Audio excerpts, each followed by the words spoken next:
My name is Noah Page, and this is day 6 of convincing you that my fantasy world is better than anything that AI could ever generate. So today I want to talk a little bit about the importance of maintaining a motif and a theme, specifically in regards to aesthetic, as we build out this world. So I've been building it obviously for a long time, and I've been relatively intentional, not relatively, very intentional, about making sure that there's a cohesive theme throughout each independent culture, language, setting, character. And I think that that's a really critical aspect of preserving immersion for my reader. Now, I am by no means an expert in half the things that I pretend to be, and I think that that's a pretty universal experience for most novelists or storytellers or artists, is, we recreate these things that we know little to nothing about, and we have to trick our viewer into believing that we have a deep knowledge of what it is that we are trying to replicate.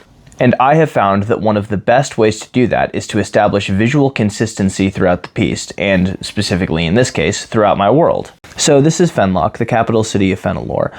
And I'm not gonna lie, doing this cityscape was a little bit daunting because it's not really something that I'd ever done before. Like I said, I typically oriented towards landscapes and portraits, and when I got into this, I found myself doing a lot of research into early Renaissance architects like Brunelleschi and Albertini and Iovanti, just because I wanted to establish some level of aesthetic consistency throughout the cityscape.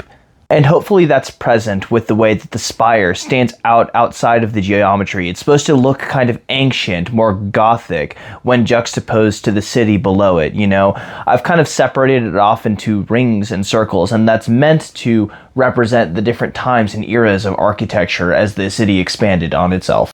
Now, like I said, I'm not an expert. This is just one of the very many things that I have a just surface level cursory understanding of in my pursuit to further understand our own history so that I can kind of manufacture this world. But that's it. I've got all the stuff. You can go read my book. It's in my bio. Go team.